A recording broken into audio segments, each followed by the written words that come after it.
secret, one truth no one talks about. Stay with me, and like, subscribe, and share if you want more. Charlotte was supposed to be a quick in-and-out job. 3 days of meetings with a manufacturing client, then back home to Philadelphia. April of 2023 had been brutal on my schedule, with corporate sending me to a different city almost every week for these consulting gigs. Most guys who graduated with me in 2012 were already deep into family life, coaching Little League and complaining about lawn care, while I was still memorizing hotel checkout times and living off expense reports. The Airbnb I found was suspiciously cheap for downtown, $62 a night when everything else hovered around $200.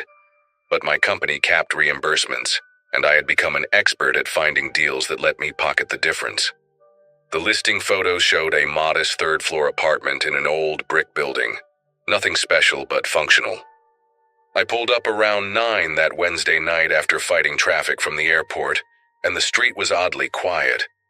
Just a handful of parked cars and the dim glow of shops closing down. I grabbed my suitcase from the trunk, punched in the lockbox code, and climbed the narrow stairwell to Unit 3B without passing a single soul. The apartment smelled faintly of lemon cleaning spray, that artificial freshness hosts use to mask the reality of strangers cycling through every few days. Everything looked close enough to the photos, though clearly more worn. The hardwood floors had deep scratches near the doorways, the couch cushions held permanent impressions from countless bodies, and the kitchen appliances had that yellowed plastic look of things too old to be stylish but too functional to replace. Still, the bed was made with crisp white sheets, the bathroom had fresh towels, and the Wi-Fi connected on the first try. Good enough for my purposes. What drew my attention was the small balcony off the living room, just wide enough for 2 cheap plastic chairs and a neglected plant that had died months ago. I stepped outside to get some air after unpacking, and that is when I noticed the view. Directly across the street, maybe 40 feet away, sat an upscale jewelry store with tasteful window displays and security lights that cast a warm glow on cases full of watches and diamonds. Pretty spot for a cigarette if I still smoked, I thought. I stood there for a few minutes scrolling through work emails, admiring how the gems caught the light, then went inside and passed out from exhaustion without giving it another thought. Thursday came and went in a blur of conference rooms and handshakes. The client was demanding but reasonable, and by 6 in the evening I had wrapped up most of the critical discussions. I stopped at a Thai place a few blocks from the apartment, ate alone at the bar while watching a basketball game I did not care about, and made it back to the Airbnb around 8:30. The building was quiet again, and I passed an elderly woman on the second-floor landing who nodded politely but said nothing. Once inside, I kicked off my shoes, loosened my tie, and decided to enjoy the balcony for a bit before diving into the report I needed to finish. The evening air was cool and pleasant, that perfect spring temperature where you do not need a jacket but appreciate long sleeves. I leaned against the railing, looking down at the street, watching a couple walk by holding hands, when something caught my eye. A small black shape tucked underneath the metal railing, almost invisible, unless you were standing at that exact angle. At first I thought it was a piece of electrical tape or some weatherproofing material, but when I crouched down to look closer, my throat tightened.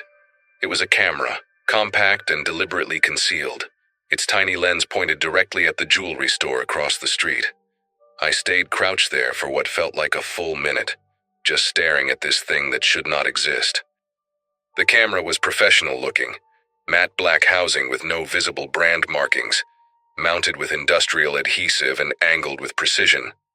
This was not some random security measure a paranoid landlord might install. It was pointed outward, not at the apartment entrance or the balcony itself. Someone had placed it there specifically to watch that jewelry store, and they had done it carefully enough that a casual guest would never notice. I stood up slowly, my mind racing through possibilities. Maybe the Airbnb host was some kind of private investigator? Maybe the police had set up surveillance and forgotten to remove it? Neither explanation made sense, but I desperately wanted one of them to be true. I pulled out my phone and took a few pictures of the camera from different angles, some instinct telling me I might need documentation later. Then I stepped back inside the apartment and locked the balcony door, suddenly very aware of how exposed those large windows made me feel. The jewelry store gleamed across the street, beautiful and oblivious, and I wondered what exactly I had stumbled into. I tried to convince myself I was overreacting. Maybe the previous tenant was a photography enthusiast who liked capturing street scenes. Maybe it was an old security setup the host forgot to mention. I paced around the living room for a few minutes, then decided I needed a glass of water to calm my nerves.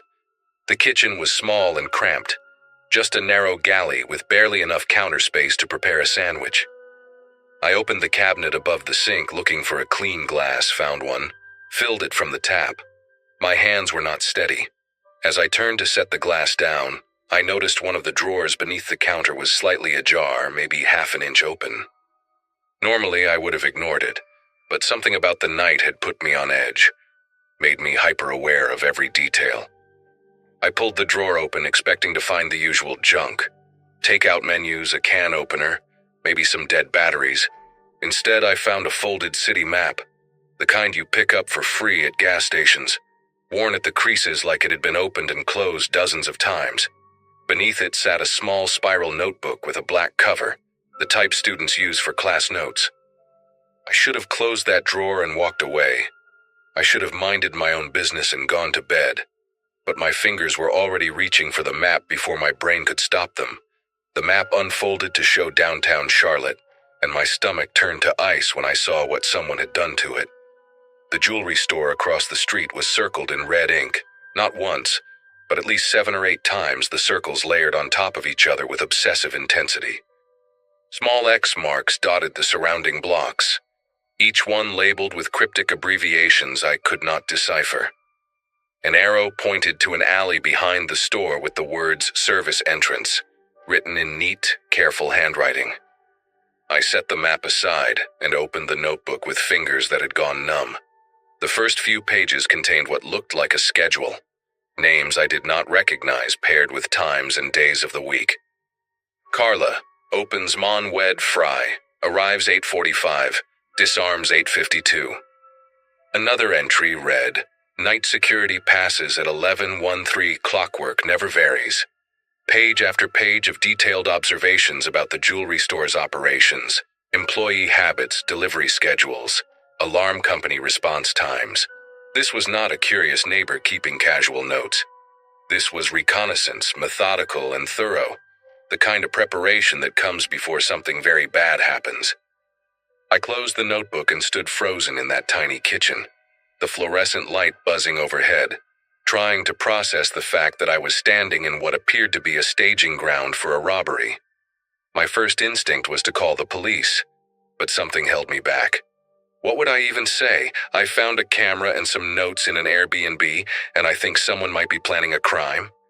They would ask questions I could not answer, maybe even suspect I was involved somehow. I was a stranger in this city, staying in a cheap rental across from a jewelry store, and I had just admitted to snooping through drawers. The optics were terrible. I decided to pack my things quietly, leave the apartment, find a hotel for the night, and figure out what to do in the morning with a clear head. I was halfway to the bedroom to grab my suitcase when I heard it. Footsteps in the stairwell, slow and deliberate, the heavy tread of boots on old wooden steps. The building had been silent all evening, and these footsteps were not the casual pace of someone coming home after a long day. They were measured, purposeful, and they stopped on the 3rd floor landing. I stood perfectly still in the middle of the living room, holding my breath, listening. Voices now, low and muffled, at least 2 different people speaking in hushed tones right outside my door. I could not make out the words, but the rhythm was unmistakable. This was a conversation, not a greeting between neighbors passing in the hall. I moved toward the door as quietly as I could manage, stepping on the edges of the floorboards where they were less likely to creak. The apartment had one of those old doors with a brass peephole, cloudy with age but still functional. I pressed my eye against it and felt my entire body go rigid.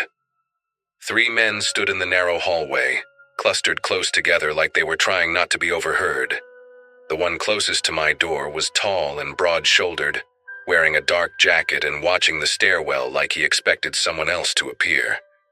The second man was shorter, wiry, with a shaved head that gleamed under the dim hallway light. The third stood slightly apart from the others, older than them by at least a decade, with gray at his temples and the calm, patient expression of someone who had done this kind of thing before. The tall one leaned in close to the older man and said something I could not hear. The older man shook his head slowly, then replied in a voice just loud enough to reach me through the thin door. "Check if the renter saw the setup. If he touched the materials, we handle it tonight." The shaved-head man reached for my doorknob, and I watched in horror as it began to turn. The deadbolt held. I had locked it out of habit when I came in, the way you do in unfamiliar places without even thinking. The knob twisted left, then right, then stopped. A pause. Someone muttered something about keys, and I heard the older man say, "Bobby has the spare. He is on his way up." I had seconds, maybe a minute at most.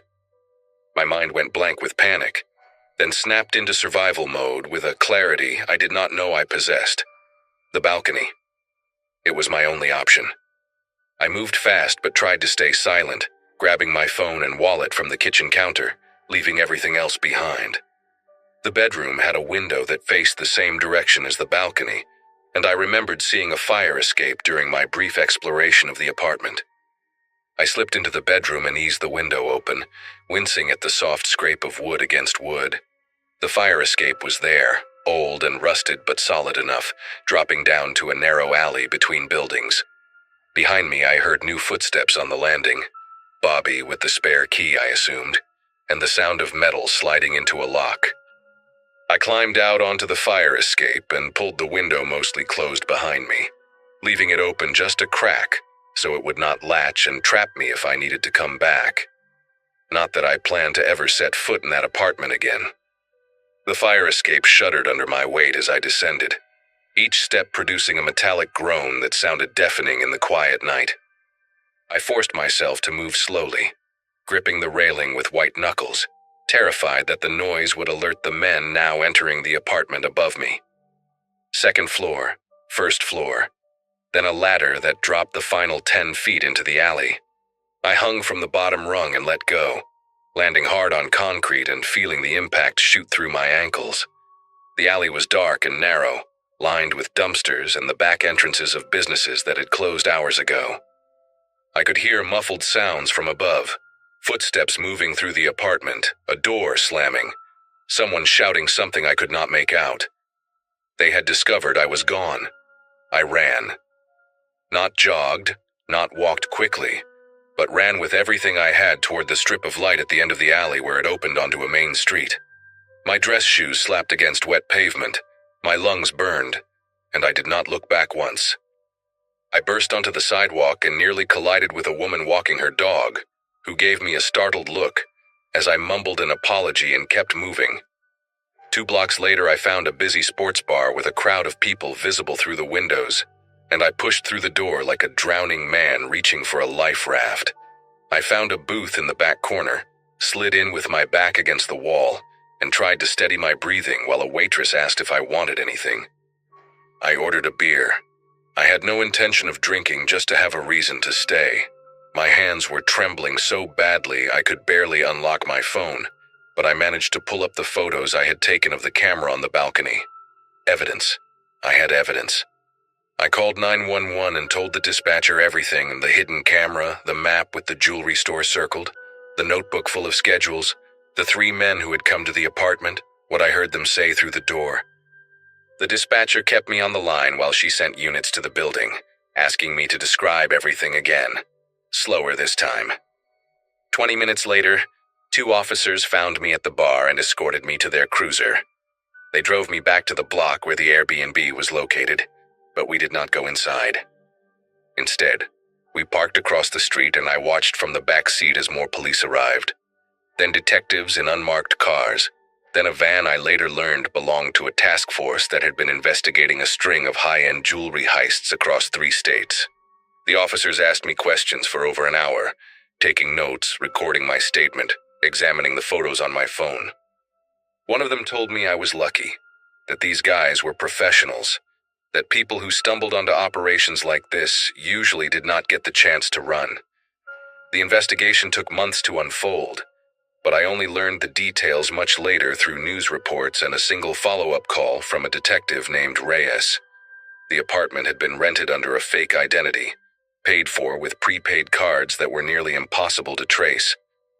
The 3 men I saw were part of a crew responsible for at least 4 other robberies, all targeting high-end jewelry stores in mid-sized cities across the southeast. They would rent apartments with good sightlines, spend weeks documenting patterns and security protocols, then execute precise smash-and-grab operations that lasted under 3 minutes. The night I fled, they had apparently been there to retrieve their surveillance equipment and finalize their plan.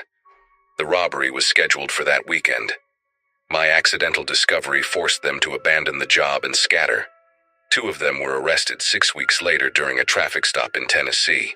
The third disappeared and remains at large as far as I know. I never went back for my suitcase or the clothes I left behind. The Airbnb listing vanished from the site within days, and I never received a response from the host when I tried to contact them. Sometimes I think about how close I came to something irreversible, how a simple habit of locking the deadbolt bought me the 60 seconds I needed to survive.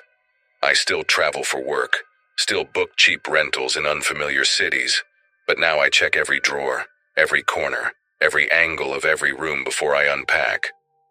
And I always sleep with a chair wedged under the doorknob.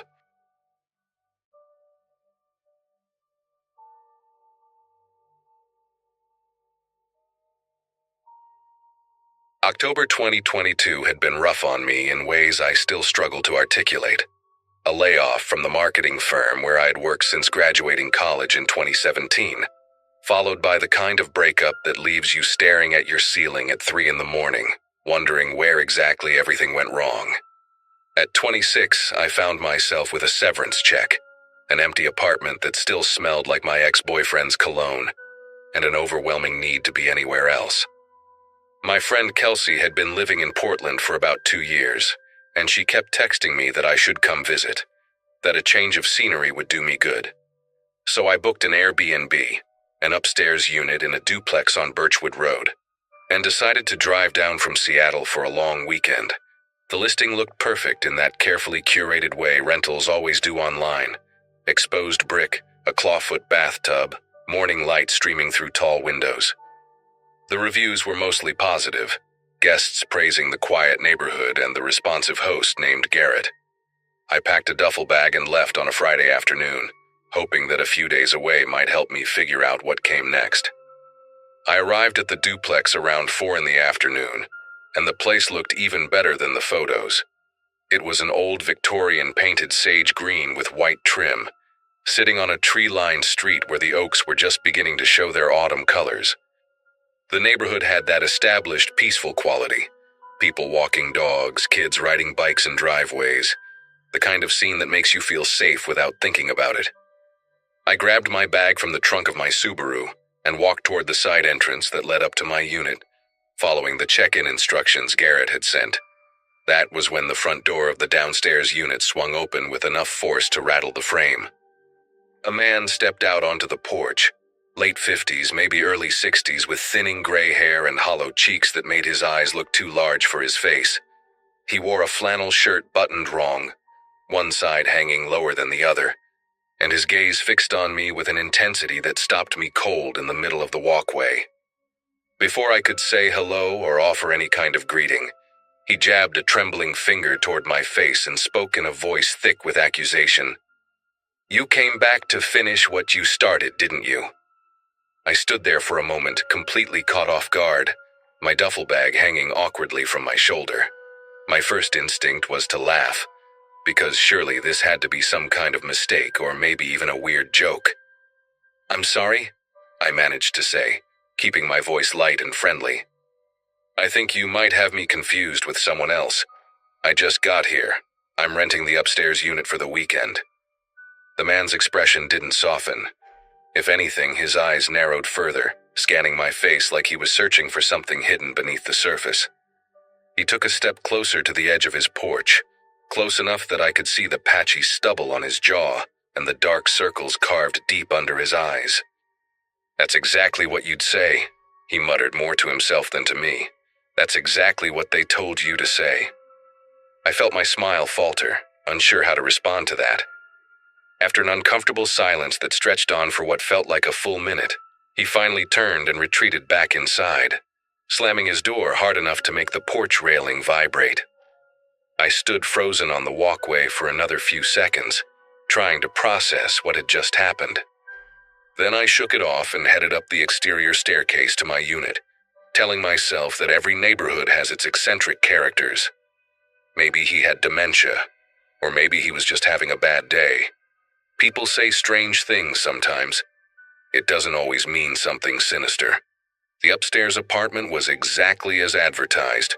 Clean, bright, with that exposed brick wall and the beautiful clawfoot tub I had seen in the photos. I dropped my bag on the bed and texted Kelsey that I had arrived safely, then spent the next hour unpacking and settling in. We made plans to grab dinner the following evening, and I poured myself a glass of wine from the bottle I had brought, and sat by the window watching the street darken as the sun went down. By 9 o'clock, I had almost convinced myself that the encounter with the downstairs neighbor was nothing more than an awkward misunderstanding, something I would laugh about later. I changed into pajamas, crawled into the surprisingly comfortable bed, and closed my eyes. That was when the pacing started. At first, I thought it was just the normal sounds of an old house settling, or maybe the neighbor moving around before bed. But as I lay there in the darkness, I realized the footsteps were deliberate, back and forth, directly beneath my bedroom. The floorboards in these old Victorians are thin, and I could track his movement with unsettling precision. He would walk from one end of what I assumed was his living room to the other, pause for a few seconds, then turn and walk back, over and over again, like a caged animal. I checked my phone. It was almost 11. I told myself he was probably just an insomniac, maybe anxious about something, and that he would settle down eventually. But then I started to hear his voice. It was muffled through the floor, impossible to make out complete sentences, but the rhythm of it was clear. He was talking to himself, or maybe to someone who wasn't there. I pressed my ear closer to the mattress, straining to listen, and caught fragments that made my chest tighten. "They sent her again, and she thinks I don't know," and something that sounded horribly like, "This time I'll be ready." I barely slept that night. Every time I started to drift off, the pacing would resume, or I would hear that low, muttering voice rising up through the floorboards like smoke. By the time pale morning light began to filter through the curtains, I had maybe gotten 2 hours of broken rest. I lay there debating what to do. Should I message Garrett, the host? Should I just leave and find a hotel? Part of me felt ridiculous for being so shaken by what was probably just a lonely, mentally unwell man who posed no real threat. I decided to give it one more chance to see how things looked in the daylight. I showered, got dressed, and made myself a cup of coffee using the little Keurig machine on the kitchen counter. Around 8 in the morning, I gathered the small bag of trash I had accumulated, the wine bottle, some packaging from snacks, and headed downstairs to find the bins Garrett had mentioned were located at the side of the house. The morning air was crisp and cool, and for a moment everything felt normal again. Birds were singing, a jogger passed by on the sidewalk, and I could smell someone cooking bacon somewhere nearby. I rounded the corner toward the trash cans, and that was when the downstairs door burst open and he came rushing out, a kitchen knife clutched in his right hand. I dropped the trash bag and stumbled backward, nearly tripping over my own feet. He stopped about 6 feet away from me, close enough that I could see the blade catching the morning sunlight, close enough that I could see how badly his hand was shaking. His eyes were wild and bloodshot, rimmed with red like he hadn't slept in days, and there was a sheen of sweat on his forehead despite the cool air. "Admit it," he said, his voice cracking on the words. "Admit who hired you. I know you're one of them. I know they sent you to watch me, to report back." "Who is it? The government? My ex-wife? Just tell me the truth and maybe we can work something out."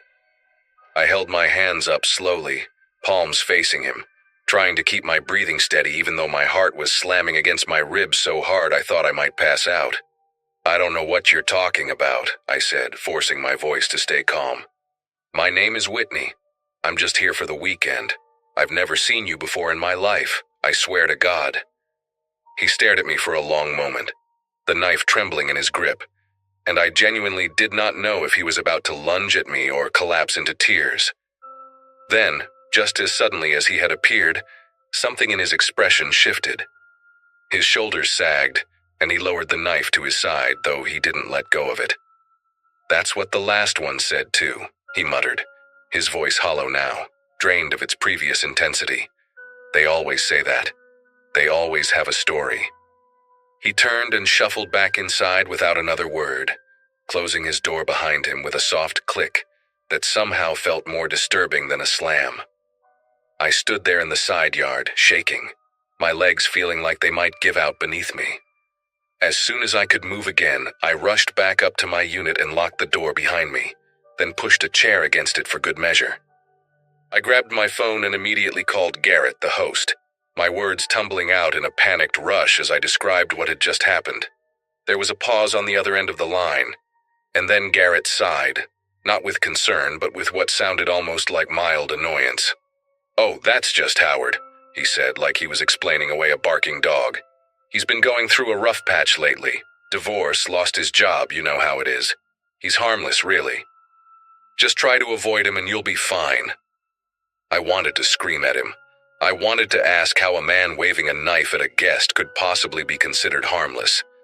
But Garrett kept talking, assuring me that Howard had lived in the downstairs unit for over 3 years and had never actually hurt anyone, that he just had episodes sometimes, and that they usually passed within a day or two. He offered me a partial refund if I wanted to leave early, but said it in a tone that made it clear he thought I was overreacting. I hung up the phone feeling more alone than I had in months. Kelsey was at work and couldn't come get me until the evening, and the thought of walking back to my car, which was parked on the street right in Howard's line of sight, filled me with dread. So I stayed inside, double-checking that every window was locked, keeping the chair wedged against the door. I tried to distract myself with my phone, scrolling through social media, but I kept glancing toward the floor every time I heard a creak from below. Around noon, the pacing started again. Back and forth, that relentless rhythm that I could feel in my teeth. And then, sometime in the early afternoon, the pacing stopped, and I heard footsteps coming up the exterior staircase toward my door. I held my breath, standing in the middle of the living room, staring at the door like it might explode inward at any second. The footsteps stopped at the top of the stairs. There was a long pause, 10 seconds, maybe 15, and then a soft scraping sound, like paper being pushed across wood. I watched as a folded piece of notebook paper slid beneath the gap at the bottom of the door, coming to rest on the hardwood floor about 2 feet in front of me. The footsteps retreated back down the stairs, slow and deliberate, and I heard Howard's door open and close. I didn't move for at least a full minute. When I finally worked up the courage to pick up the note, my fingers felt numb and clumsy, like they belonged to someone else. The handwriting was jagged and uneven, pressed so hard into the paper that it had torn through in places. It read, "I know you're here to take me. I won't go quietly. I've prepared. Tell whoever sent you that I'm ready this time. I won't let it happen again." I read it 3 times, trying to make sense of it, trying to convince myself that this was just the ramblings of a sick man and not a genuine threat. But the words "I've prepared" kept echoing in my head, and I thought about that knife in his hand, and I knew I had to get out of there. I started shoving my clothes back into my duffel bag, not bothering to fold anything, just cramming it all in as fast as I could. My car keys were on the kitchen counter, and I grabbed them, clutching them so tight the metal teeth dug into my palm. I called Kelsey while I packed, and she picked up on the second ring. "I need you to stay on the phone with me," I said, my voice coming out shakier than I wanted. "I'm leaving right now, and I need someone to know what's happening in case something goes wrong." She asked me what was going on, and I gave her the short version. Crazy neighbor, knife, threatening note, and she told me to call the police. I told her I just wanted to get out first, that I could call them from the road, that I didn't want to wait around for them to show up while Howard was downstairs doing God knows what. I zipped up my bag, slung it over my shoulder, and moved the chair away from the door. My plan was simple: get down the stairs as fast as possible, sprint to my car, and drive away without looking back. I took a deep breath, unlocked the deadbolt, and pulled the door open. That was when I heard the downstairs door slam open with a bang that echoed through the whole building. Heavy footsteps pounded up the wooden staircase, fast and furious, shaking the entire structure with each step. I didn't think, I just reacted. I slammed my door shut and threw the deadbolt, then shoved the chair back against it with all my strength. Kelsey was screaming my name through the phone, asking what was happening, and I couldn't even answer her because the footsteps had reached the top of the stairs, and now someone was pounding on my door so hard the hinges were rattling. "I know what you're doing." Howard's voice tore through the wood, raw and ragged and completely unhinged. "You're not taking me. You hear me? I won't let you take me like you took the others." I backed away from the door until I hit the far wall, my phone pressed to my ear, and I finally managed to choke out the words, "Call 911, Kelsey. Call them right now." The pounding continued, rhythmic and relentless, and I could see the door frame starting to splinter where the deadbolt met the wood. I looked around desperately for another way out, and that was when I remembered the window, the one that opened onto a small section of roof over the back porch. I ran to it, shoved it open, and climbed out onto the slanted shingles just as I heard the door finally give way behind me. The roof was steeper than it looked, and the shingles were slick with morning dew. I half crawled, half slid toward the edge, my duffel bag still somehow hanging from my shoulder, my phone clutched in my other hand. Behind me, I could hear Howard crashing through the apartment, knocking things over, screaming about conspiracies and surveillance and people coming to take him away. I reached the edge of the roof and looked down. It was maybe a 10-foot drop to the grass below, maybe less. I didn't let myself think about it. I tossed my bag down first, then lowered myself over the edge, hung by my fingertips for a second, and let go. I hit the ground hard, pain shooting through my ankles, but I was up and running before I even registered it. I sprinted around the side of the house toward my car, fumbling with my keys, not daring to look back. I could hear Howard somewhere behind me now, his voice carrying through the morning air, still ranting about them and the network, and how he wouldn't be taken alive. I reached my Subaru, ripped the door open, threw myself inside and locked it. My hands were trembling so badly it took me 3 tries to get the key in the ignition. When the engine finally roared to life, I peeled away from the curb without even checking for traffic, and I didn't stop driving until I was 3 miles away, parked in the lot of a grocery store, sobbing so hard I could barely breathe. The police found Howard inside the upstairs unit, sitting on the floor of the living room with the knife still in his hand. He didn't resist when they arrested him. Kelsey had called 911 the moment she heard the door break down, and the officers arrived within 8 minutes, an eternity when you're running for your life, but fast enough that he didn't have time to flee. I gave my statement from the grocery store parking lot, still shaking, still crying, and a detective called me later that evening to fill in the gaps. Apparently, Howard had been in and out of psychiatric facilities for years. He suffered from severe paranoid schizophrenia, and he had stopped taking his medication about 2 months before I arrived. Garrett, the host, knew about his condition, but thought he could manage the situation because Howard had been stable for a while. The detective told me I was lucky, that Howard had made similar accusations against a previous guest 6 months earlier, a woman who had cut her stay short after he followed her to her car. No charges were filed that time because she just wanted to forget it happened. I still think about that sometimes, about how close I came to being another story that got swept under the rug. I left a detailed review on the Airbnb listing, warning other travelers, and reported Garrett to the platform. The listing was taken down a few weeks later. I never went back to Portland, and even now, 2 years later, I still check the locks twice before bed. I still flinch when I hear footsteps on stairs. Some fears, once they find you, never really let go.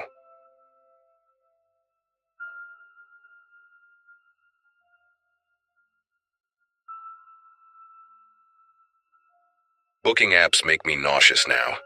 Not exaggerating, I mean physically sick. Friends ask me to join them on trips, and I make up excuses because I cannot explain what happened in April 2018 without sounding paranoid or crazy. At 26, right after a messy breakup that left me hollow, I decided solo travel would fix me. A coworker had done this whole backpacking thing through Eastern Europe and kept sending photos of cheap hostels and empty beaches. I had savings from my consulting work, the flexibility to be remote for a few weeks, and nothing keeping me home anymore. So I picked a small coastal country I had only seen mentioned in budget travel blogs.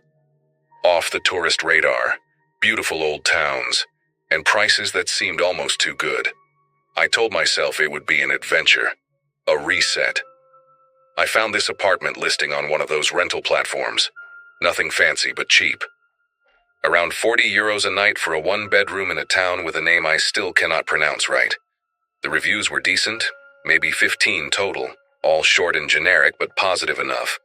The host called himself Bogdan, responded fast, seemed helpful through the app messages. He sent the address and a lockbox code for the key. My flight had 2 connections, and by the time I landed, it was already dark outside. A bus took me from the airport to the town center. Then I walked maybe 20 minutes dragging my suitcase over uneven cobblestone, using my phone GPS to navigate.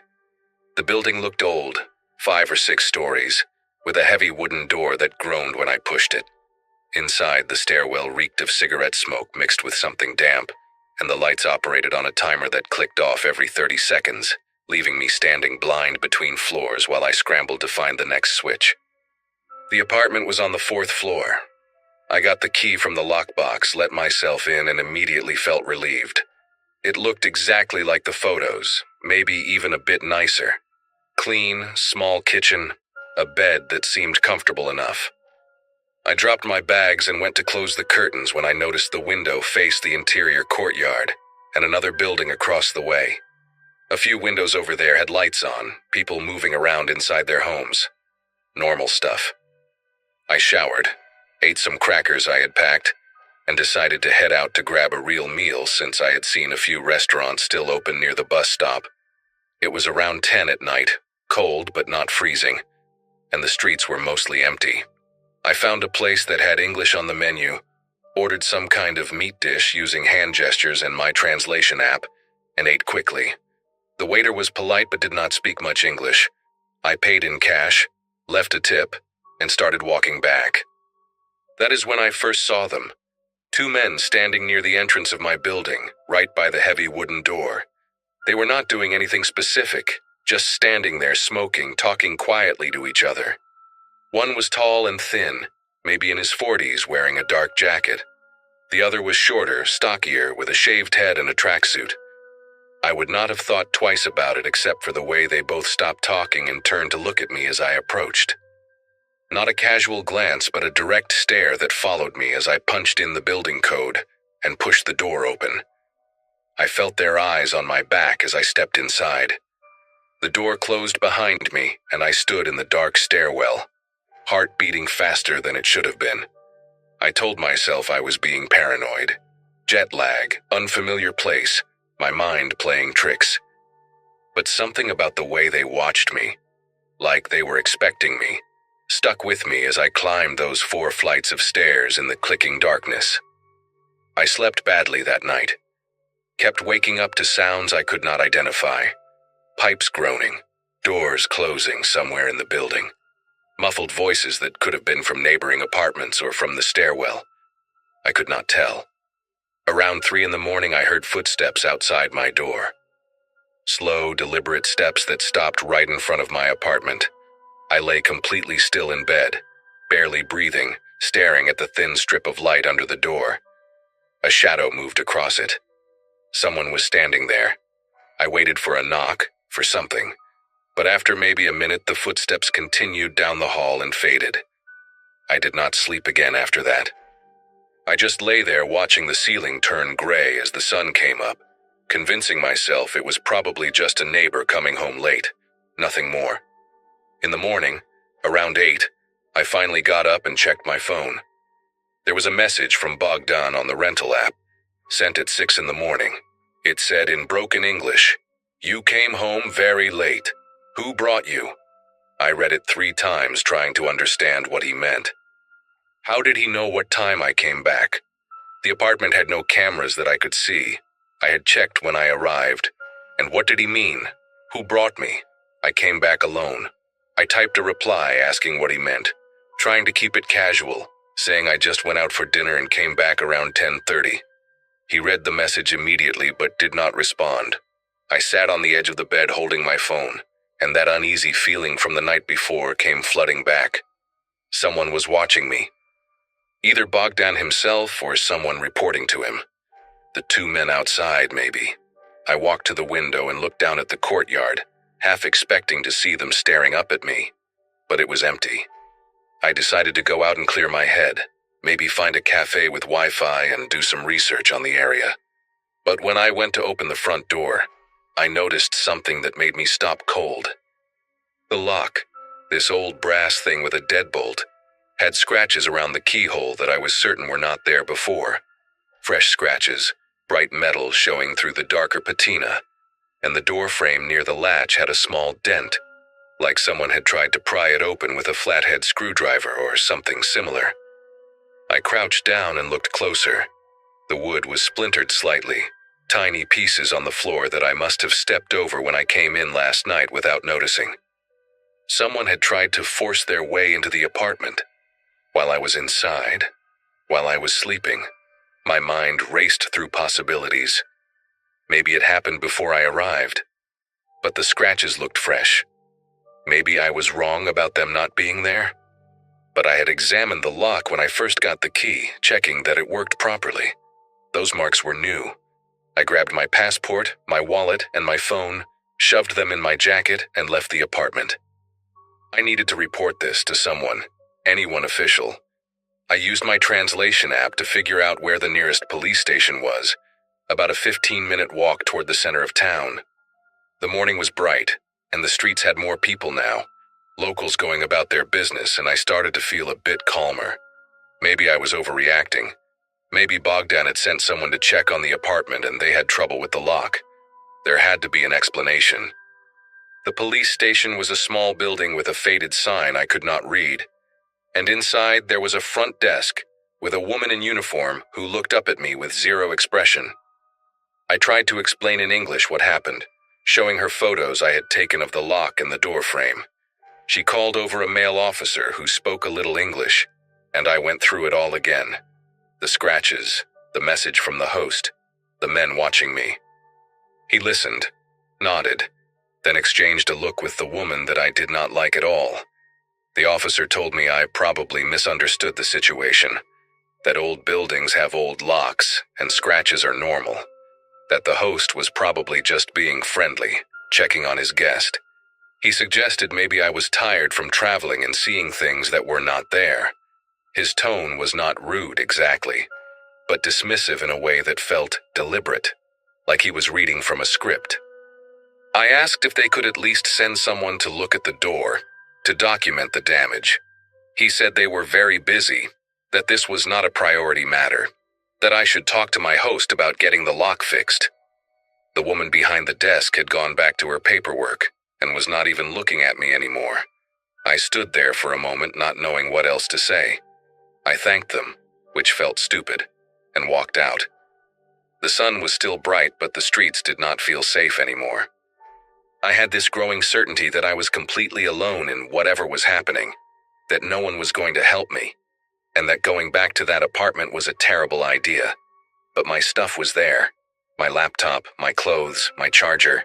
I could not just leave everything behind. I stopped at a small grocery store and bought water and some food, enough for a day, thinking maybe I could just stay inside and book a bus or train out of there for the next morning. I would eat the cost of the remaining nights. I did not care. When I got back to the building, I checked the entrance carefully before going in. No one around. I climbed the stairs fast, got inside the apartment, and locked the door behind me. Deadbolt, chain, everything. I pushed a chair against the door, too, which felt paranoid but also necessary. Then I sat on the bed and started searching for transportation out of town. The Wi-Fi was slow and kept cutting out, and the booking sites were confusing, half in the local language even when I switched to English. I finally found a bus leaving at 7 the next morning, about 10 hours away, and booked a ticket. I just had to make it through one more night. That was all. One more night and I would be gone. I messaged Bogdan saying I had a family emergency and needed to leave early, hoping that would explain my sudden departure without raising suspicion. He read it, but again did not reply. Around 4 in the afternoon, someone knocked on the door. 3 firm knocks, official sounding. I stayed quiet, not moving from the bed. Then a voice, a man speaking in accented English. He said he was police, that he needed to verify my documents, routine check for foreign visitors. My first thought was relief. Maybe the station had sent someone after all. But then I remembered the officer saying they were too busy, that it was not a priority. I got up slowly and looked through the peephole. A man in a dark uniform stood in the hallway, but something was wrong. The uniform did not look like what the officers at the station were wearing. Different color, no visible badge. He knocked again and repeated himself, saying he needed my passport for verification, that it would only take a minute. I asked him to slide his identification under the door. There was a pause. Then he said it was not necessary, that I should just open the door and this would be quick. His tone had changed, harder now, impatient. I told him I would call the station to confirm. Another pause, longer this time. Then footsteps, walking away. I watched through the peephole until he disappeared down the stairs. My hands were trembling as I grabbed my phone and tried to find the number for the police station. But when I finally got through, the woman who answered did not understand my English, and I could not make the translation app work fast enough. I gave up after a few minutes of useless back and forth. An hour later, maybe a bit more, I got a message from Bogdan. This time he wrote that I owed additional fees, something about local tourist taxes that were not included in the original booking. He said it was €200 and that someone would come to collect it this evening. I knew it was fake. I had researched the area before booking and there were no such fees, nothing like that amount anyway. I typed back saying I had already paid everything through the app and would not be paying anything else. He responded immediately this time. Just one line. Better you pay. Easier for everyone. I stared at those words for a long time. It was not a suggestion. It was a threat. I looked around the small apartment, at the chair still pushed against the door, at the window facing the courtyard, at my suitcase half packed on the floor. The sun was starting to go down and the room was getting darker. I thought about calling the embassy, but I did not even know if there was one in this country, or how long it would take them to do anything. I thought about just grabbing my bag and running to the bus station, spending the night there if I had to. But the bus did not leave until 7 in the morning, and I did not know if the station was even open overnight or safe to stay in. Around 9 that night, they came. I heard them before I saw anything. Footsteps on the stairs, more than one person, and then they stopped outside my door. A soft knock, almost polite, then a voice I recognized, the same accent as the fake officer but different, rougher. He said my name, pronounced it wrong but close enough. Said they were there to collect what I owed, that I should open the door and we could sort this out like adults. I did not answer, did not move. Another knock, harder this time. Then the second voice, the one I had not heard before, said something in their language to the first guy. I heard what sounded like metal touching metal near the lock. They were trying to get in. I grabbed my phone and did the only thing I could think of. I started a video, pointed it at the door, and said out loud in English that I was recording, that I had contacted my embassy, that people knew where I was. Complete lies, all of it. But I said it loud and clear. The sound stopped. Silence for maybe 10 seconds that felt like an hour. Then the first voice again, calm now, almost amused. He said, Okay, no problem. said I should enjoy my stay. And then footsteps again, going down, getting quieter until I could not hear them anymore. I sat on the floor with my back against the bed, phone still recording, and I did not move for the rest of the night. I did not sleep. I barely blinked. I just sat there in the dark, watching the strip of light under the door, waiting for the shadows to come back. They never did. At 5 in the morning, when the sky started getting light, I grabbed my suitcase and left everything else behind. Charger, some clothes, a book I had been reading. I did not care. I walked to the bus station through empty streets, jumping at every sound, every person I passed. The station was open, a few other travelers sitting on benches looking half asleep. I found a corner where I could see all the entrances, and I waited. The bus came at 7, exactly on time, and I got on without looking back. I did not feel safe until we crossed the border into the next country, 3 hours later. Even then, I kept checking behind me, kept expecting to see that tall man in the dark jacket or the one with the shaved head. But they were gone. Or maybe they just found someone else. I never reported it to anyone, not properly. Who would I report it to? The police were useless or complicit. The rental app sent me a generic response when I complained. Something about investigating the matter, and the listing stayed up for months after. I checked. Bogdan even left me a review, 1 star, saying I was a difficult guest who left without paying what I owed. I did not respond. I just deleted my account and tried to forget any of it happened. But I still think about those footsteps stopping outside my door. I still hear that voice saying my name, and I still wonder what would have happened if I had opened it.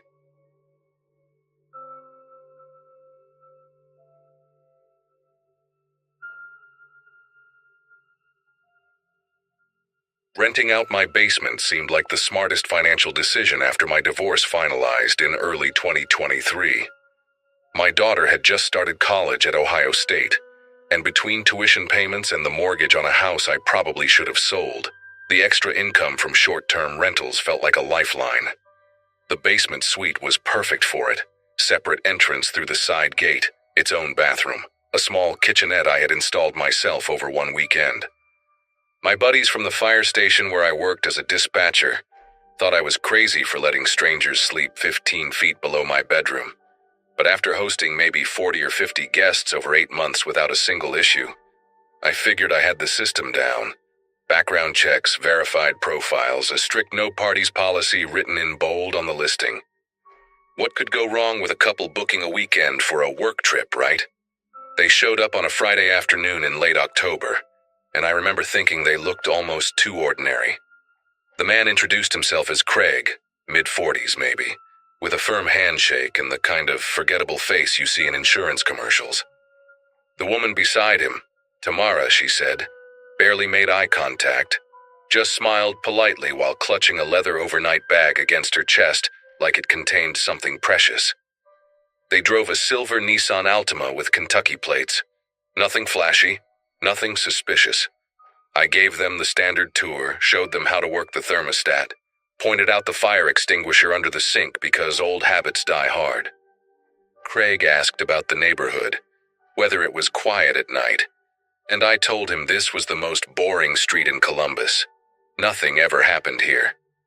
He laughed at that, this short little chuckle that seemed genuine enough at the time. I handed over the keys and told them to enjoy their stay, then went upstairs to heat up leftover pasta and watch the Buckeyes lose another game. If I had paid closer attention to the way Tamara kept glancing at the windows, measuring them with her eyes, maybe I would have seen what was coming. Friday night passed without incident. I heard them moving around down there, normal sounds. Footsteps, the TV mumbling through the floorboards, water running through the pipes. Saturday morning I left early for a 12-hour shift at the station, and when I came back around 11 that night, the house was dark and quiet. I figured they had gone to bed early, maybe tired from whatever work thing brought them to town. I made myself a sandwich, answered a few texts from my daughter complaining about her roommate, and crashed hard.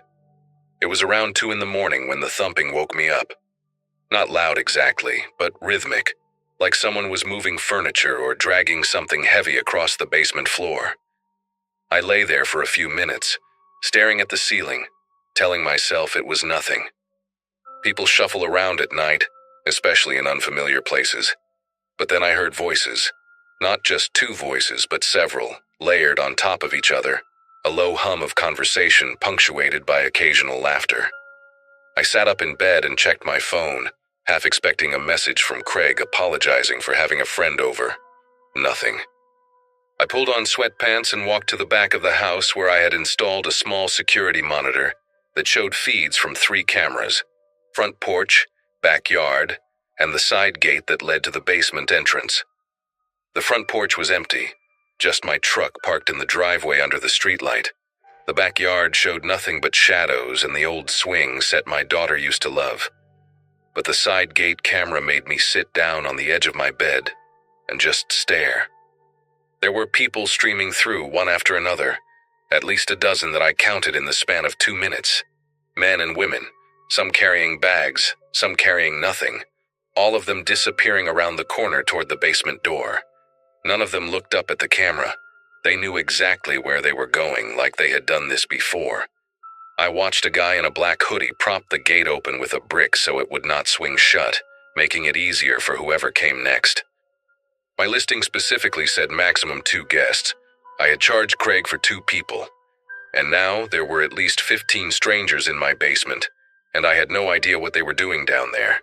I spent the next hour going back and forth with myself about what to do. Part of me wanted to march down there and demand everyone leave, but another part, the part that had worked emergency dispatch long enough to hear how quickly situations turn violent, told me to wait until morning. These were not college kids throwing a house party. The people I saw on that camera moved with purpose, silent and organized. Around 3:30, the thumping stopped, and the voices faded to nothing. I finally fell into a shallow sleep with my phone clutched in my hand, the security app still open. When I woke up at 7, pale Sunday light coming through the blinds, I went straight to the back window that overlooked the yard. What I saw made me grab the windowsill just to steady myself. The grass was covered in trash, beer bottles, plastic cups, fast food wrappers scattered everywhere like confetti after a parade. But that was not the worst part. Near the fence, maybe 10 feet from my daughter's old swing set, there was a blackened circle in the grass about 3 feet wide. Scorch marks. And in the center of that circle, I could see the melted remains of fabric, clothing, maybe, or sheets, twisted into unrecognizable shapes. I threw on shoes and went outside, not even bothering with a jacket despite the October chill biting through my t-shirt. The smell hit me before I even got close to the burn site. Chemical, acrid, nothing like a normal bonfire. I crouched down and looked at the melted fabric, trying to figure out what it had been. There were buttons mixed into the ash, and what looked like a zipper fused into a warped line of metal. Someone had burned clothes down here deliberately, in the middle of the night while I slept 15 feet above them. I pulled out my phone and took pictures of everything. The trash, the scorch marks, the bottles that I now noticed were not just beer but also empty containers of rubbing alcohol and acetone. My hands were steady, but something inside my chest felt like it was vibrating at a frequency I could not control. I walked around to the side gate, still propped open with that brick, and stood in front of the basement door. I could hear movement inside, soft footsteps, someone talking in a low murmur. I knocked 3 times hard, using the side of my fist the way I learned to do back when I volunteered as a firefighter, before switching to dispatch. Craig opened the door about 6 inches, just enough for me to see half his face. He looked different than he had on Friday. His eyes were bloodshot, his jaw tight, and there was a sharpness in his expression that had not been there before. Behind him, I caught a glimpse of Tamara sitting on the edge of the bed, and next to her stood a man I had never seen, heavy-set with a shaved head and tattoos crawling up his neck. The smell coming from inside was wrong, a mix of sweat and something chemical that reminded me of the burn pile in the yard. I told Craig we needed to talk about what happened last night, that I had cameras, that I saw everything. He did not blink. He just stared at me with this flat, empty expression and said that whatever I thought I saw, I should forget about it. I told him that was not going to happen, that they had violated the rental agreement and needed to leave by noon or I was calling the police. That was when Craig leaned closer, close enough that I could smell cigarettes and something sour on his breath, and said 5 words that I can still hear perfectly when I close my eyes at night. Do not interfere with business. Then he shut the door in my face, and I heard the deadbolt slide into place. The deadbolt I had installed myself, now being used to lock me out of my own property. I went back upstairs and called the police non-emergency line, figuring this was a civil matter, an eviction situation at worst.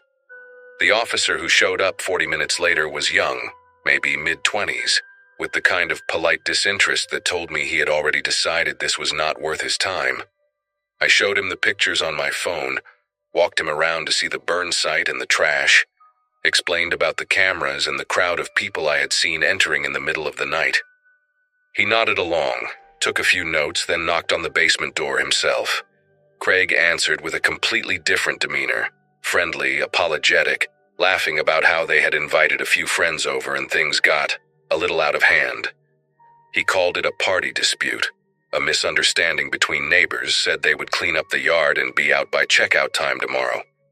The officer looked at me like I was the one causing problems.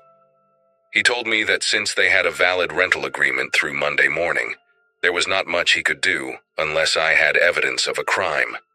I mentioned the chemical containers, the burned clothes, but without proof of what exactly was burned or why.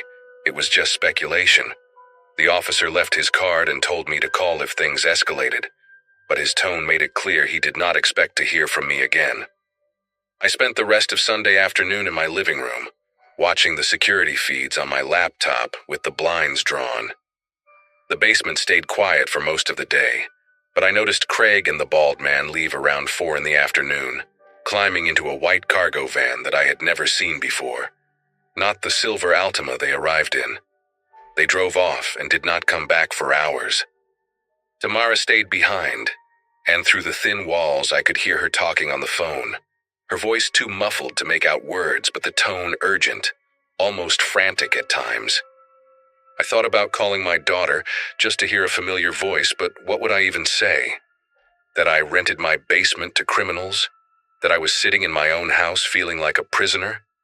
Around 8 o'clock, after the sun had gone down and the street had fallen into that quiet Sunday stillness, I looked at the front porch camera and felt my throat tighten. There were 2 men standing at the bottom of my driveway, right where the concrete met the sidewalk. They were not moving, not talking to each other, just standing there with their hands in their jacket pockets, staring directly at the house. One of them was tall and thin, wearing a baseball cap pulled low.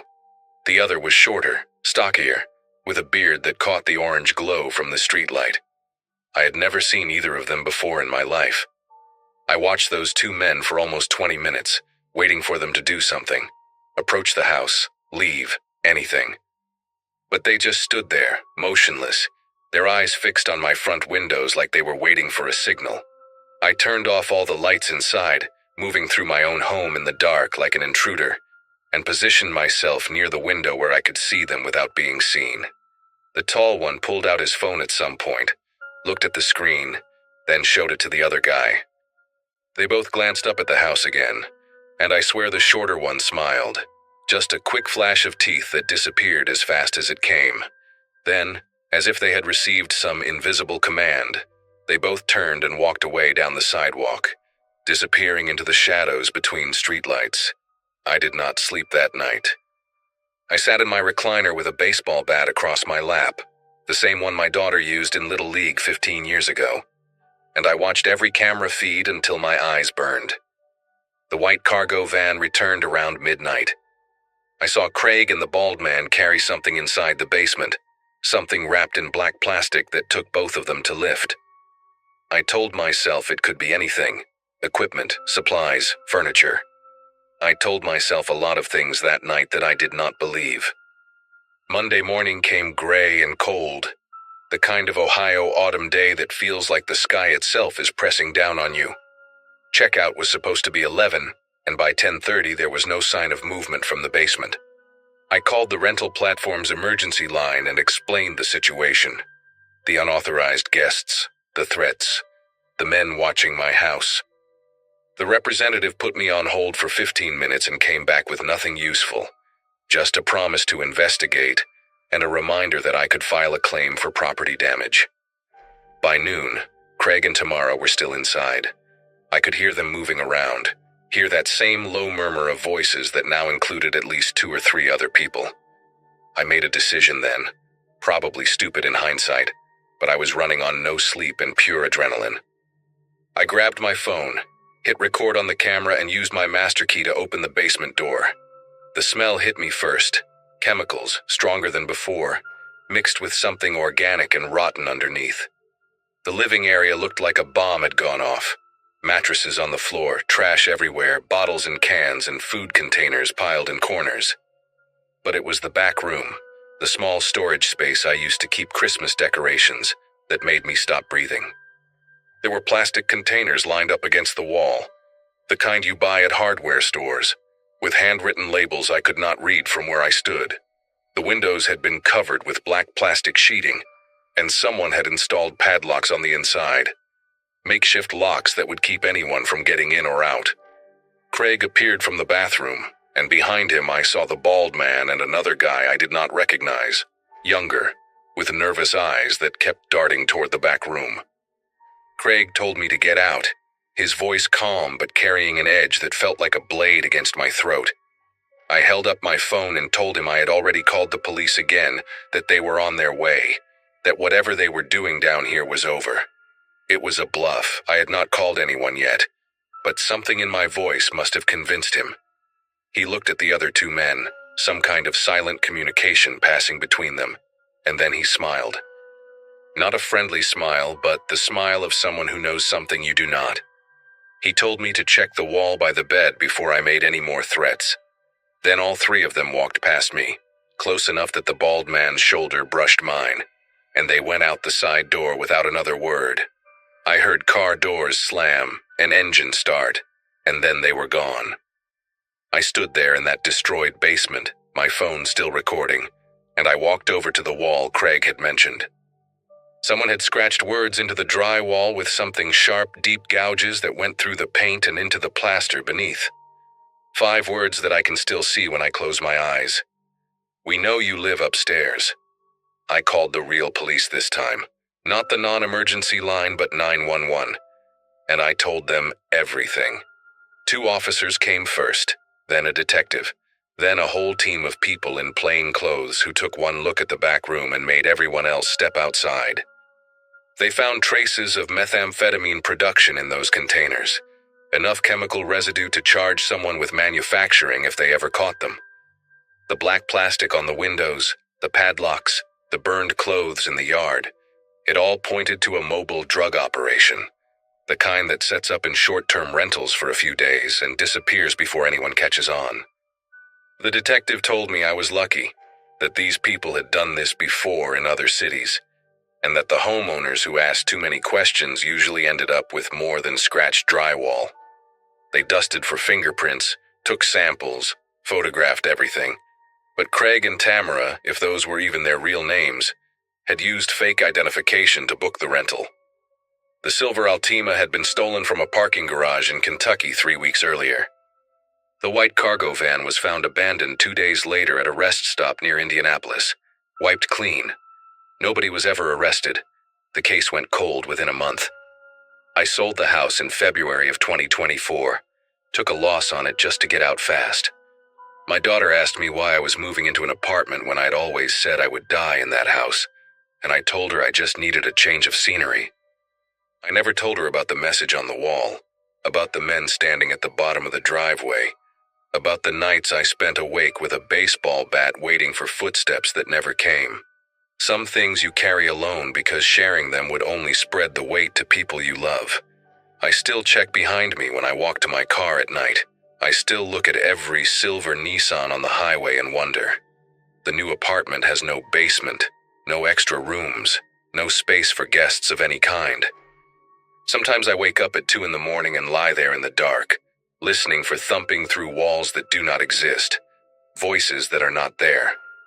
The police told me those people probably forgot about me the moment they drove away, that I was just another mark, another temporary stop on whatever criminal highway they travel. Maybe that is true, but I remember the way Craig smiled before he left, the way he told me to check the wall like he was giving me a gift. They wanted me to find that message. They wanted me to know that even in my own home, I was never really alone. And some nights, when the apartment is too quiet and the shadows stretch too long, I still do not feel alone. And that is the part that keeps me awake.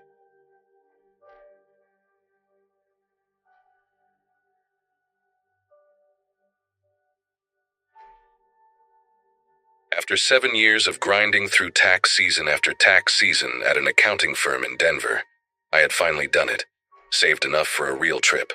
Not some weekend getaway to Vegas, or a cruise with watered-down drinks, but an actual solo adventure through Portugal. My sister thought I was crazy for traveling alone at 26, but something about wandering through cobblestone streets with no itinerary felt like the reset I desperately needed. I landed in Lisbon on a Wednesday morning in late September 2024, jet-lagged but buzzing with that particular kind of excitement you only get when everything is unfamiliar. The plan was simple: spend 3 days in the capital, then head to Porto for another 4 before flying home. I had booked accommodations through Airbnb, choosing places that looked authentic rather than touristy. For Porto, I found what seemed like a steal: a private room inside a 19th century townhouse in the Ribeira district, hosted by a man named Gaspar who had dozens of 5-star reviews, praising his hospitality and local recommendations. When I arrived at the address on that Sunday afternoon, the house exceeded my expectations in ways that made me giddy. It sat on a narrow street that wound up from the Douro River, its blue and white azulejo tiles gleaming in the autumn sun. Gaspar greeted me at the heavy wooden door with a warm handshake and a smile that crinkled the corners of his eyes. He was perhaps in his early 60s, with thick gray hair combed back, and a neatly trimmed beard that gave him an almost grandfatherly appearance. His English was broken but enthusiastic, peppered with Portuguese phrases he would then translate with exaggerated hand gestures. He insisted on carrying my suitcase up the creaking staircase, pointing out family photographs on the walls: his late wife, his daughter who lived in Brazil, his grandchildren he saw only on video calls.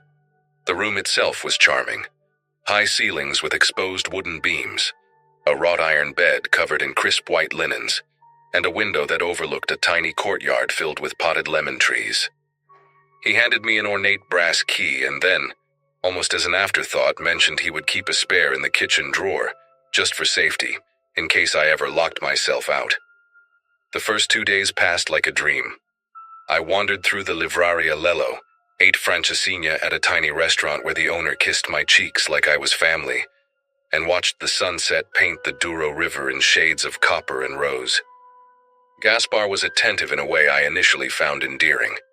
He would ask about my plans each morning over coffee, recommending hidden gems and warning me about pickpockets near the train station.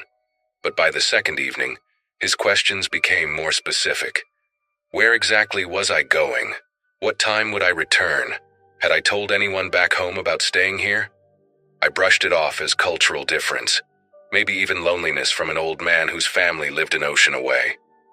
When I mentioned I was meeting a group from my hostel in Lisbon for dinner, he frowned slightly and said it was dangerous for a woman to walk alone after dark. He offered to wait up for me, to make sure I got home safe. I thanked him, but declined, laughing nervously as I grabbed my jacket and headed out into the cool evening air. That night I came back earlier than expected, around 9:30 instead of 11, because one of the girls in the group had gotten food poisoning and everyone decided to call it an early night. The narrow street was quiet except for a television flickering blue through a neighbor's window. I unlocked the front door as quietly as I could, not wanting to disturb Gaspar if he had already gone to bed. But as I climbed the stairs, I heard footsteps above me, quick and shuffling, followed by the distinct creak of my bedroom door. My heart began pounding against my ribs as I reached the landing. There, standing in my doorway with my backpack clutched against his chest, was Gaspar. For a moment, neither of us moved. His expression shifted through several emotions: surprise, something that looked almost like fear, and then a smile that spread too slowly across his face. He explained, his voice overly casual, that he had noticed my window was not closing properly and wanted to check on it before the rain came. He set my backpack down on the bed, patted it twice like it was a sleeping pet, and wished me a good night before shuffling past me down the hallway. I stood there for what felt like minutes, my pulse thundering in my ears, trying to convince myself that I had misread the situation entirely. I barely slept that night. Every creak of the old house made me jolt awake, and I found myself staring at the gap beneath my door, watching for shadows. I had pushed the heavy wooden dresser in front of it before getting into bed, telling myself I was being paranoid, that Gaspar was just an odd but harmless old man. But when morning light finally crept through the curtains, I checked my backpack and found everything seemingly in place: my passport, my wallet, my emergency cash hidden in a zippered pocket inside my toiletry bag. Nothing was missing. I almost laughed at myself, at the dramatic American girl who watched too many true crime documentaries. I decided I would stay the remaining 2 nights as planned, but keep my distance from Gaspar. Spend more time out of the house, maybe even find a cafe with Wi-Fi where I could work on editing the hundreds of photos cluttering my phone. I grabbed my phone from the nightstand to check my messages, and that was when I noticed it. The small tray on the side of the device was slightly ajar, and when I pulled it open, the slot was empty. My SIM card, my only connection to calling and texting without Wi-Fi, was sitting neatly on the wooden desk across the room, propped against the base of a ceramic lamp like someone had placed it there deliberately for me to find. My mind raced through explanations that made sense. Maybe I had taken it out myself and forgotten. Maybe it had fallen out somehow and Gaspar had found it on the floor and placed it there for me. But I knew neither of those things was true. I remembered using my phone to text my sister right before falling asleep. Remembered the little green bubble confirming the message had sent. Someone had removed that SIM card while I slept, while the dresser blocked the door, which meant they had either moved the furniture without waking me, or they had come through another way. I walked to the window and examined the latch. It was old, the kind that could be jimmied open with a butter knife, and the frame showed faint scratches that I had not noticed before. My stomach twisted into a knot so tight I thought I might be sick. I shoved the SIM card back into my phone with trembling fingers and immediately tried to book a taxi to the airport. I did not care about the remaining nights I had paid for. I did not care about the non-refundable reservation or the carefully planned itinerary. I just needed to leave this house, this street, this city that had transformed overnight from charming to suffocating. The first taxi I requested through the app accepted my ride, and I watched the little car icon on the screen begin moving toward my location. I started throwing clothes into my suitcase without folding them, shoving toiletries into side pockets, not caring about organization or wrinkles or any of the meticulous packing habits I normally obsessed over. Then, about 3 minutes before arrival, the driver canceled. No explanation, just a notification that my ride was no longer available. I requested another one. A different driver accepted, and again I watched the icon approach on the map, getting closer and closer until it was practically on top of my pin. Then he canceled too. I tried a third time with the same result: acceptance, approach, cancellation. On the fourth attempt, I watched the car actually turn onto my street, pause for nearly a minute, and then make a sharp U-turn before the cancellation notification appeared. I stood at my window looking down at the narrow road, my suitcase zipped and waiting by the door, and I saw the white sedan disappear around the corner like it was fleeing from something. I switched to a different taxi app, one of the local Portuguese services I had downloaded as a backup. The first driver who accepted sent me a message almost immediately. "This address? You are sure?" I typed back, "Yes, please hurry." He canceled 30 seconds later without another word. I finally went downstairs, thinking maybe I could walk to a busier street and hail a cab the old-fashioned way. Gaspar was sitting at the kitchen table with a newspaper spread in front of him and a small cup of espresso steaming by his elbow. He looked up when I appeared with my suitcase, and something flickered across his face. Not surprise exactly, but a kind of resigned disappointment, like a parent catching a teenager sneaking out past curfew. He asked if I was leaving early, and I told him there was a family emergency back home, that I needed to catch the next flight to Denver. He nodded slowly, folding his newspaper with deliberate care, and said that was very unfortunate because the neighborhood had been having some problems lately. Problems with what? I asked, my voice coming out sharper than I intended. He waved his hand vaguely and mentioned something about break-ins, about strangers asking questions, about how it was not safe for a young woman to be wandering around alone with luggage. He offered to call someone for me, a friend who had a car who could take me to the airport for a fair price. Every instinct in my body screamed at me to refuse, to walk out that door and take my chances on the street. But the memory of those 4 taxi drivers canceling, of that white sedan fleeing like my address was cursed, made me hesitate just long enough for Gaspar to pick up his phone and dial. He spoke in rapid Portuguese, too fast for me to catch more than a few words. Americana, aeroporto, agora. When he hung up, he smiled and told me his friend would arrive in about an hour, that I should relax and have some tea while I waited. An hour felt like an eternity, but what choice did I have? I sat in the living room with my suitcase beside me like a loyal dog, declining the tea he offered 3 separate times. Gaspar settled into an armchair across from me and watched a football match on a small television mounted in the corner, though I noticed his eyes kept drifting toward me, toward the front door, toward the window facing the street. The afternoon light began to fade, and the hours stretched into 2. I asked about his friend, and he assured me he was coming, that Porto traffic was terrible, that I should be patient. By the time the sun dipped below the terracotta rooftops, I knew no one was coming to take me to the airport. I stood up and announced I was going to walk to the main road and find my own transportation. Gaspar rose from his chair faster than I would have thought possible for a man his age, positioning himself between me and the door, with his hands raised in a gesture that was probably meant to be calming, but felt like a wall. Outside, dogs had begun barking. Not just 1 or 2, but what sounded like every dog in the neighborhood, a chorus of frantic yelping that rose and fell in waves.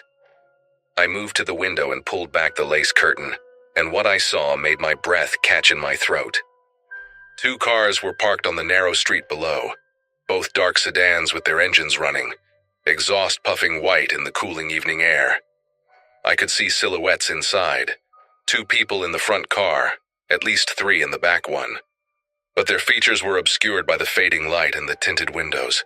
They were not moving, not getting out, just waiting.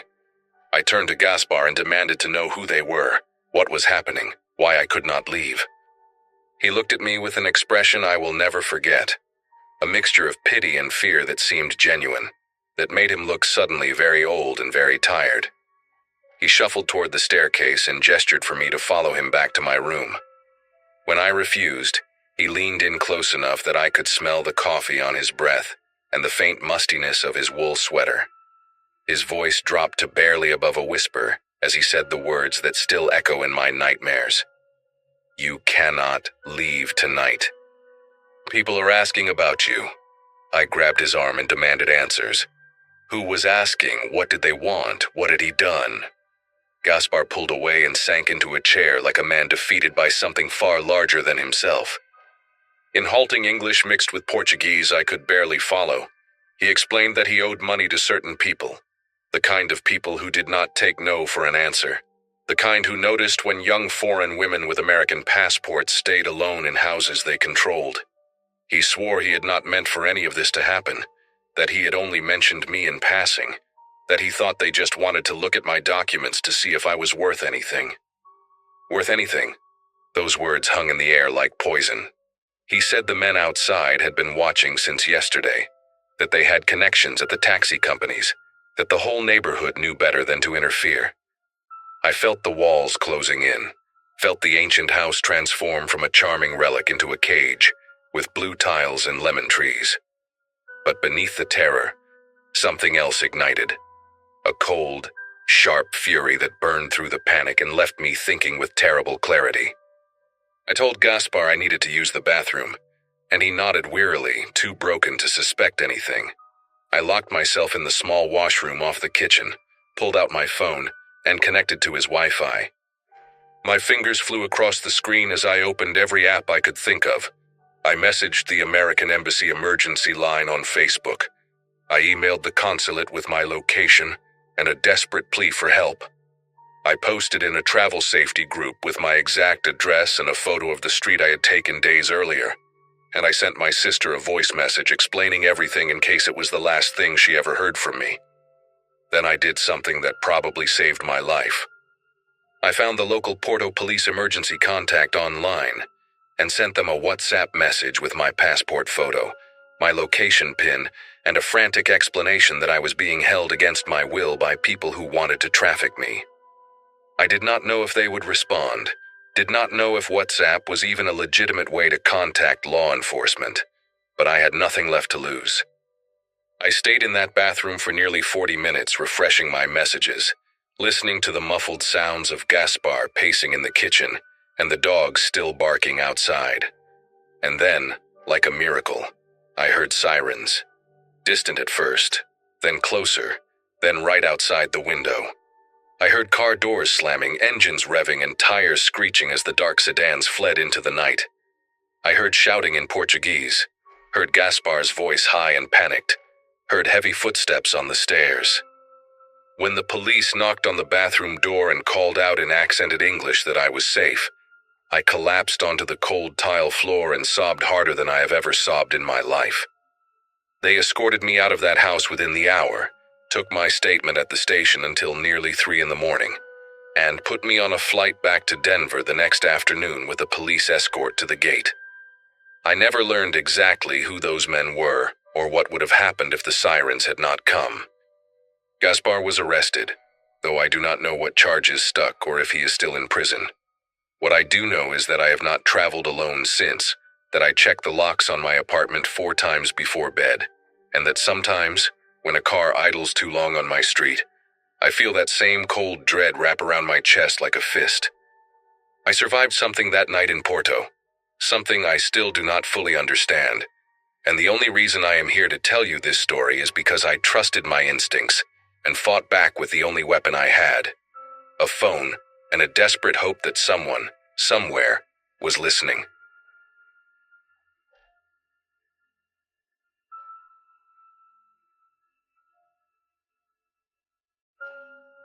My company sent me to Austin for a software training conference back in March of 2018. 4 days, all expenses paid, which sounded great until I saw the hotel options they approved. $60 a night in downtown Austin gets you a room that smells like cigarette smoke and desperation. So I did what most people my age do now, and booked a rental apartment instead. Found a nice-looking place about 6 blocks from the convention center. Modern building, great reviews, hosted by a guy named Craig who had over 200 5-star ratings. The listing photos showed this sleek 1-bedroom unit with floor-to-ceiling windows, a kitchen island with bar stools and a sofa bed in the living area. $90 a night, way better than the motel options. I messaged Craig a few questions about check-in. He responded within minutes, super friendly. Seemed like a solid choice. My girlfriend even joked that she wished she could come along because the place looked nicer than our actual apartment back in Columbus. I got to Austin around 3 in the afternoon after a connecting flight through Dallas. Craig had set up one of those keypad locks, so I just punched in the code he texted me and let myself in. The apartment looked exactly like the photos, which is always a relief with these rentals. Clean, modern, that generic IKEA furniture vibe, but in a good way. Big windows overlooking a courtyard, decent natural light.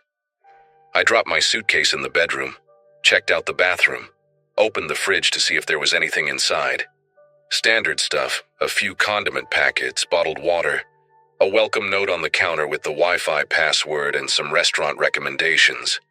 I remember thinking this was going to be a smooth trip. I had the rest of the afternoon free before the conference started the next morning, so I figured I would grab dinner somewhere nearby, maybe walk around a bit. That was the plan anyway. I wish I had just stayed in some crappy hotel instead. I came back from dinner around 8, full from some decent barbecue at a place a few blocks away. The sun was setting and the apartment had that warm orange glow from the windows. I kicked off my shoes, grabbed a beer from the welcome pack Craig had left in the fridge, and settled onto the sofa bed to watch something on my laptop. That is when I first noticed the motion sensors. There were 3 of them mounted in different spots around the main living area. Small, white rectangular boxes about the size of a deck of cards. One near the front door, one in the hallway leading to the bedroom, and one mounted on the wall right next to the kitchen island, maybe 7 feet up. I figured they were part of the security system, the kind that triggers an alarm if someone breaks in. The listing had mentioned the building had good security features, so I did not think much of it. But I remember glancing at the one near the kitchen and noticing its little LED light was blinking green every few seconds. The other 2 had solid red lights, no blinking. I thought maybe it was a different model or something. Did not give it more than a passing thought. Around 11, I was getting ready for bed when the power in the apartment flickered. Just for a second, lights went out and came back on. Probably nothing unusual for an older building, except this place was supposed to be recently renovated. I was standing in the kitchen getting a glass of water when I noticed the motion sensor near the island again. The power had just flickered off, but that green light was still blinking. Same rhythm, same interval. That struck me as weird because if the power cut out, even for a second, should not the sensor reset or go dark? I stood there watching it for maybe 30 seconds, and it just kept doing its thing. Blink, pause, blink, pause. I walked over to the one by the front door and its red light had gone solid again after the flicker, like it had rebooted. Same with the hallway one. But the kitchen sensor kept blinking like nothing had happened. I am not a paranoid person by nature, but something about that inconsistency got stuck in my head. I told myself it was probably just a battery backup or a different brand. I went to bed, but I kept thinking about that blinking light in the dark. The next morning I woke up early, around 6, even though my first session at the conference was not until 9. I made coffee using the little machine on the counter and found myself staring at that sensor again. In the daylight, I could see it more clearly. It looked newer than the other 2. The plastic was shinier, less dusty. The other sensors had that slightly yellowed look that white electronics get after a couple years. This one looked like it had been installed recently. I pulled one of the bar stools over and climbed up to get a closer look. The sensor by the front door had a small logo on it, some security company brand I did not recognize, and a serial number sticker. The hallway one had the same, but the kitchen one was different. No logo, no serial number, just a plain white casing with a tiny dark circle in the center that I had not noticed before. I remember my heart started beating a little faster when I saw that circle. It was maybe the size of a pencil eraser, slightly recessed into the plastic. I told myself it was probably just a light sensor or an infrared detector. Motion sensors have those, right? But why would this one look so different from the others? I got down from the stool and grabbed my phone. I typed the brand name from the other sensors into a search and found the security company website. They made basic home security equipment, motion detectors, door alarms, that kind of stuff. I looked at their product catalog and found models that matched the sensors by the door and hallway perfectly. Then I searched for one that matched the kitchen unit. Nothing. Not a single product on their site looked like that plain white box with the little dark circle. I went back to the listing page for the apartment and read through the description again. Craig had written that the unit featured a smart security system with motion detection. I scrolled through the photos and found one shot of the living room from an angle that showed the kitchen area. I zoomed in as much as my phone would let me. The photo was from maybe a year ago based on the listing date. In that picture, there was no sensor mounted near the kitchen island, just bare wall. My mouth went dry. That sensor had been added sometime in the last year, and it was not the same brand as the rest of the system. I skipped breakfast, I was supposed to be at the convention center in 2 hours, but I could not stop thinking about that device on the wall. I pulled the bar stool over again and climbed up, this time with my phone flashlight on. I angled the light directly at that little dark circle, and my stomach turned. Through the tiny opening, I could see the unmistakable glint of glass, a lens. I had worked briefly at an electronics store during college, and I knew what camera lenses looked like, even miniature ones. This was not a motion sensor. I climbed down and sat on the stool for a while, just processing. My mind was racing through possibilities. Maybe Craig had a legitimate reason. Maybe it was for security in case of break-ins. But why would he hide it? Why make it look like the other sensors? And why point it directly at the living area where the sofa bed was, where I had been sitting in my underwear the night before watching videos on my laptop? I felt sick. I actually felt physically sick, like I needed to throw up. I went to the bathroom and splashed water on my face, trying to calm down and think clearly about what to do next. I decided I needed to know for sure before doing anything drastic. I grabbed a butter knife from the kitchen drawer and climbed back up on the stool. The device was mounted with 2 small screws.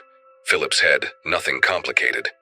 I hesitated for a second, thinking about whether I was allowed to tamper with the host's property. Then I thought about someone watching me sleep, and I stopped caring about the deposit. The screws came out easily, too easily, like they had been removed before. The device popped off the wall and I held it in my hands. It was light, maybe a few ounces. I turned it over and found a small label on the back with a model number and a brand name I recognized immediately. Nanny Cam Pro. I had seen these advertised online, marketed to parents who want to keep an eye on babysitters, or to people who suspect their spouse is cheating. Wireless, battery-powered, connects to an app on your phone so you can watch the feed remotely. The battery explained why it kept blinking during the power outage. This thing was not connected to the apartment security system at all. It was streaming video to someone's phone, and that someone had positioned it to capture everything happening on the sofa bed and kitchen area. I took photos of everything. The device, the label, the spot on the wall where it had been mounted, the 2 screws. I even took a video of myself turning the camera over and showing the Nanny Cam Pro branding. My hands were not steady, but I got the footage I needed. Then I sat down and messaged Craig through the rental app. I kept it simple. Said I found a camera hidden in the living room and asked him to explain. He responded within 5 minutes, which told me he had probably seen me remove it from the wall through the live feed. His message was calm, almost rehearsed. He said I must be confused, that it was just a heat sensor for the smart thermostat system. Nothing to worry about. He even added a smiley face emoji at the end. A smiley face. I typed back that I had removed it and found the Nanny Cam label on the back. There was a long pause, maybe 10 minutes, where he did not respond. I just sat there staring at my phone, waiting. When he finally replied, his tone had shifted. He said the previous tenant must have installed it and he had no idea it was there. He apologized for the confusion and offered me a partial refund for the inconvenience. I almost laughed at that response. The previous tenant installed a wireless camera that was still actively streaming to someone's device, and Craig had no idea. The thing was blinking green, clearly powered on and functioning, and his first response was that it was a heat sensor, not that he did not know about it. He changed his story the moment I proved I knew what it actually was. I told him I was not interested in a partial refund and that I was going to report this to the police. He started calling me immediately, back-to-back 5 calls in a row. I did not answer. He sent more messages saying we could work this out, that there was no need to involve anyone else, that he would refund the entire stay and give me a credit for a future booking. The desperation in his messages made my skin prickle. This was not the reaction of someone who had just learned about a camera in his property. This was someone trying to make a problem disappear. I blocked his number on my phone and called the Austin Police Department non-emergency line. The woman who answered sounded tired, but she perked up when I explained what I had found. She told me to stay where I was, and that an officer would come to take a report. 2 officers showed up about 40 minutes later, a man and a woman. both pretty young. I showed them the camera, the photos, the messages from Craig. The female officer, whose name tag said Fuentes, examined the device and nodded slowly like she had seen this before. She told me that hidden cameras in short-term rentals had become a growing problem, that they got a few reports like this every month. She asked if I had changed clothes in the living room area or done anything private. I thought about the night before, how I had stripped down to my boxers because the apartment was warm, how I had video called my girlfriend before bed while sitting on the sofa. My face must have gone pale because Officer Fuentes put her hand on my shoulder and told me they would take this seriously. They confiscated the camera as evidence and took my statement. The male officer made some calls and found out that Craig owned 3 other rental units in the Austin area. 3 other apartments where he could have done the same thing. They told me I should find somewhere else to stay for the rest of my trip, and that a detective would follow up with me in the coming days. I packed my bag in about 4 minutes and got out of there. I ended up at a chain hotel near the airport, $70 a night, ugly carpet and all. I did not care. I checked every corner of that room twice before I even sat down on the bed. The detective called me 2 weeks later, after I was already back home in Columbus. She told me they had executed a search warrant on Craig's residence and found external hard drives containing footage from multiple properties going back almost 2 years. Hundreds of hours of video, guests sleeping, getting dressed, being intimate with partners. She could not tell me if I was on any of those recordings, said it was part of an ongoing investigation. Craig was arrested and charged with multiple counts of voyeurism, but I never found out what happened after that. I searched for news articles, court records, anything, but his name never showed up in any public reports. Maybe he took a plea deal, maybe the case is still pending. I genuinely do not know. What I do know is that I think about that little green blinking light more often than I want to admit. Every hotel room, every rental, every friend's guest room, I find myself scanning the walls and ceilings before I can relax. My girlfriend and I went to a cabin in Michigan last fall, and I spent the first hour unscrewing smoke detectors and checking behind mirrors. She says I have become paranoid. Maybe she is right. But someone watched me in my underwear, watched me sleep, watched me have a private video call with the person I love. And there might be a recording of it on some hard drive in an evidence locker somewhere in Texas. That is not paranoia. That is just knowing what people are capable of when they think no one is paying attention.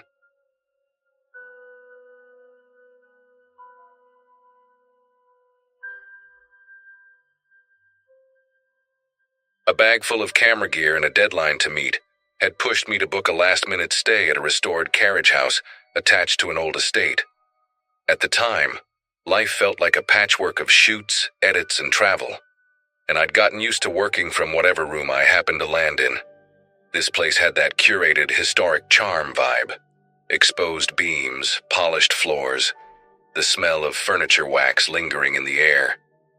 The only thing that didn't quite match was a wooden panel hanging on the wall across from the bed. Everything else looked like it belonged in a boutique magazine spread, but that panel had a dull, uneven finish, like it had been carved by hand and forgotten for decades. I remember thinking it looked staged, but not in a designer way, more like someone wanted it there for a reason they weren't explaining. I'd unpacked just enough to prep for a video call with a client, trying to get the lighting right so I wouldn't look like I was dialing in from inside a cave. I shifted my lamp a few inches, then a few more, and that's when my attention drifted back to the panel. One of the carved cutouts caught the light in a strange way, not a reflection, more like something inside the hollow shape shifted for a split second. At first I chalked it up to glare bouncing off the lamp, but the more I stared at it, the more I realized the faint flicker came from deeper than the surface. It made my chest tighten in that uneasy, instinctive way you get when you notice something that shouldn't be behaving the way it is. I walked closer, telling myself it was probably a draft or maybe a stray shadow. The carvings were oddly intricate, thin slits, diamond shapes, shallow apertures that weren't symmetrical. Up close, they gave the uncomfortable impression of being intentional in a way I couldn't place. I pushed gently on the panel, expecting it to be solidly anchored. Instead, it shifted about an inch, just enough to reveal a narrow gap in the drywall behind it. The gap wasn't symmetrical either. It looked like someone had cut through from the other side and never bothered to plaster it. I reached in with my phone flashlight, angling it until the beam slipped past the jagged edges. What it illuminated didn't look like part of any normal wall. The gap connected to a cramped, unfinished space running between the carriage house and the main building. It reminded me of those awkward architectural leftovers you only realize exist when a house gets renovated. Except this one wasn't empty. Dust coated most of the floor, but near the entry point were faint footprints, fresh enough that the shape of a heel and part of the arch were still defined. The dust around them looked recently disturbed, trailing deeper into the void. And near the closest footprint, pushed up against a beam, was a takeout container from a local diner I recognized from the drive-in. There was no dust on top of it. Someone had been in there not long before I checked in. Someone small enough or determined enough to crawl through that narrow space, hidden by a panel placed directly across from the bed. I stepped back from the wall, letting the panel fall back into place, and tried to make sense of what I'd just seen. The room around me felt different now, like the air had gone still in a way I hadn't noticed before. I kept replaying the details, the disturbed dust, the clear shape of those footprints, the untouched takeout container sitting like someone had dropped it and planned to come back. The strangest part was how deliberate the panel seemed once I really paid attention to it. Its position wasn't decorative at all. It was angled just right, facing the bed with those carved openings arranged in a pattern that suddenly reminded me of camera viewports. I sat on the edge of the mattress for a moment, listening to the faint settling sounds of the old building, each creak making me wonder if it came from the void rather than the beams overhead. Eventually, I reached out to the host through the app, trying to sound calm while explaining what I'd found.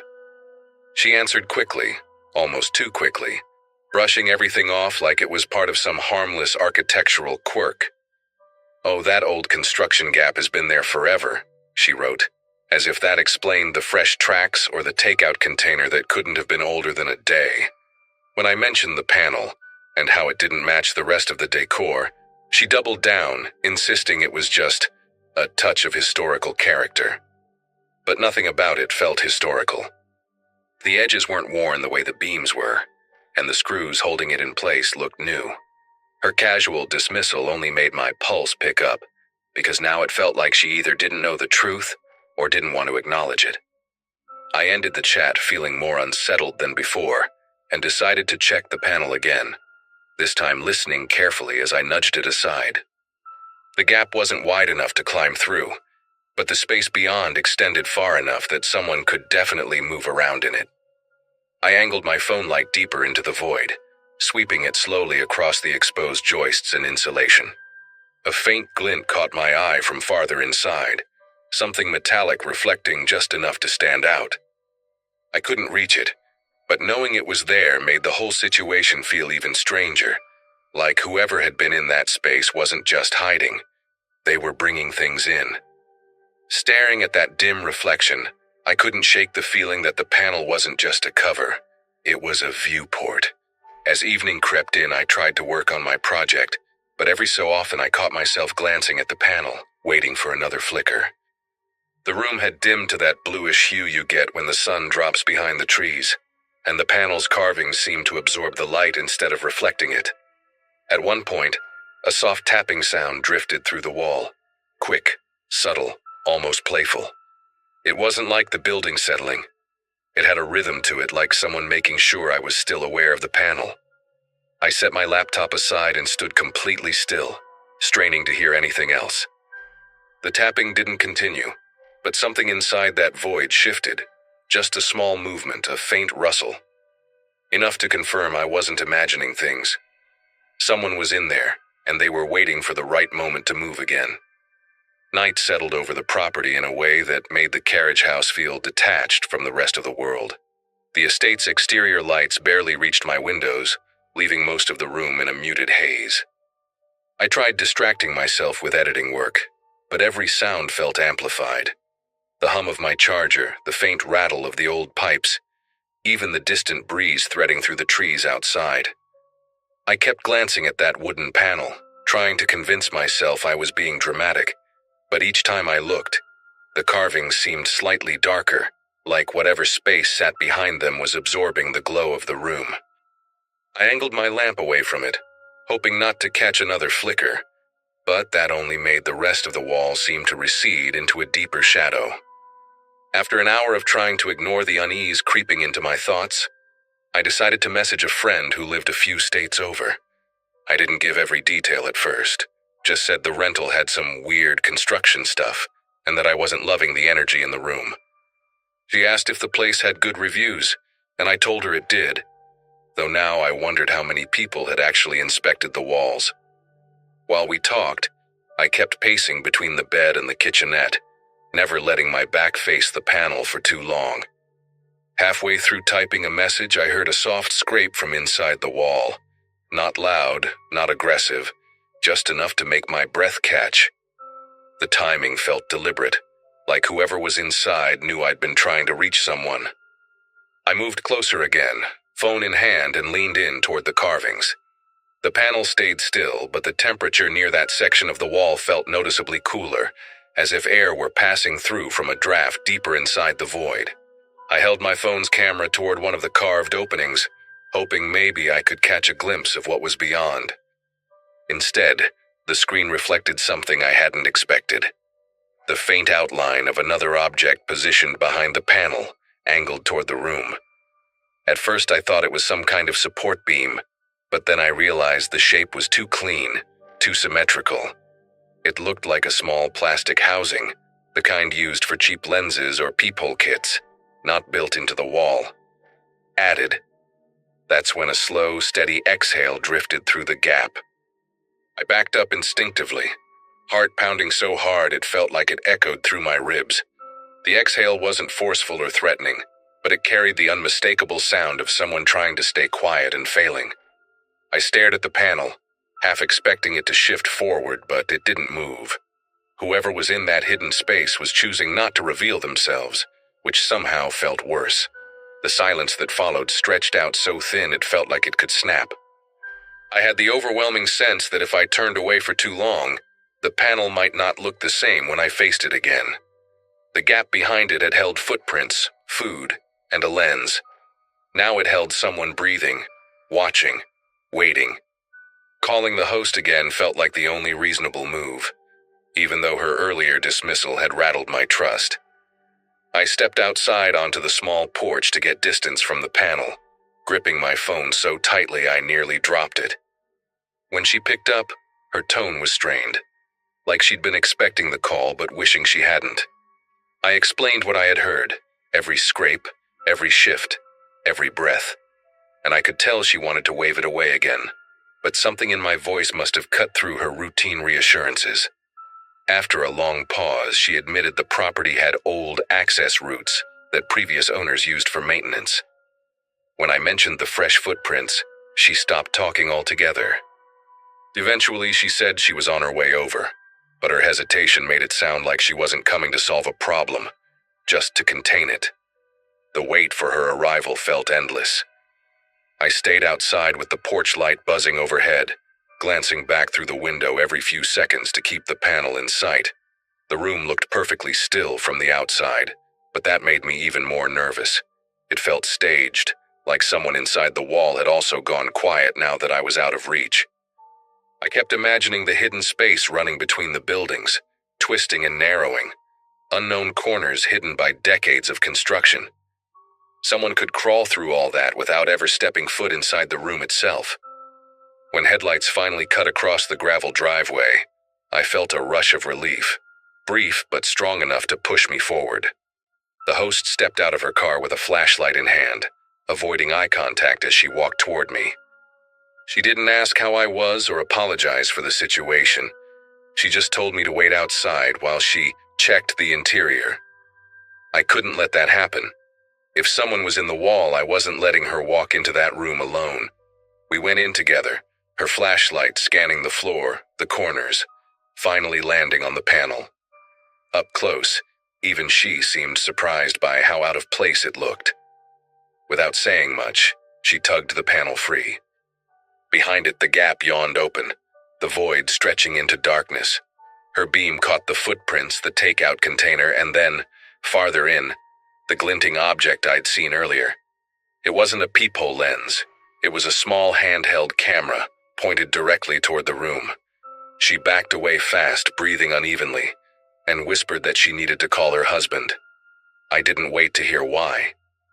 I grabbed my bag, every piece of equipment shoved in without care, and stepped outside while she stayed frozen near the wall. By the time I reached my car, she was on the phone speaking in a low, frantic tone. I drove off without looking back, not wanting to see whether something else shifted inside that void as I left. Later that night, she messaged me saying the issue had been handled and that authorities had been notified. No explanation, no detail, just a vague reassurance that didn't put anything to rest. I still don't know how long someone had been using that hidden corridor, or how many guests they watched before me. All I know is the panel wasn't there for decoration, and whoever had been behind it wasn't done until we found the camera.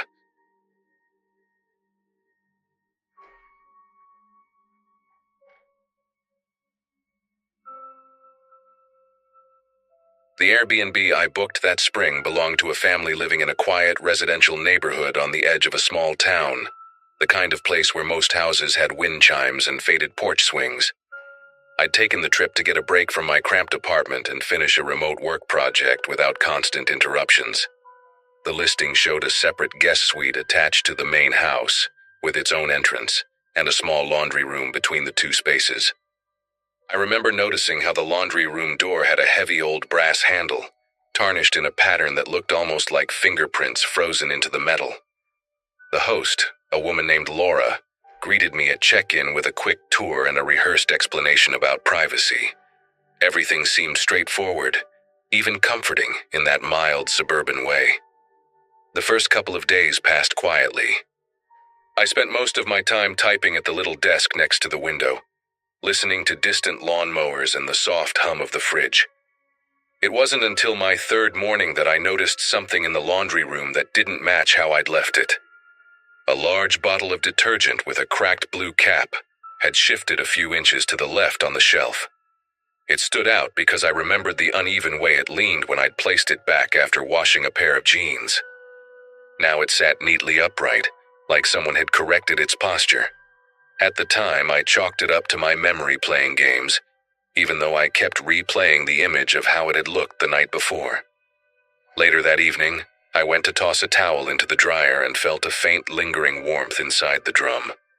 There were damp clothes in there, heavy flannel shirts and socks I didn't recognize, tinted with a detergent scent sharper than the one I'd brought with me. The oddest part was the pattern on one of the shirts. A faded print of a local high school mascot I'd never heard of. I stood there for a while, waiting for a clear explanation to form in my mind, but none did. The laundry room door leading to my suite was locked from my side, and the listing had stressed that the host wouldn't need to enter the space during my stay.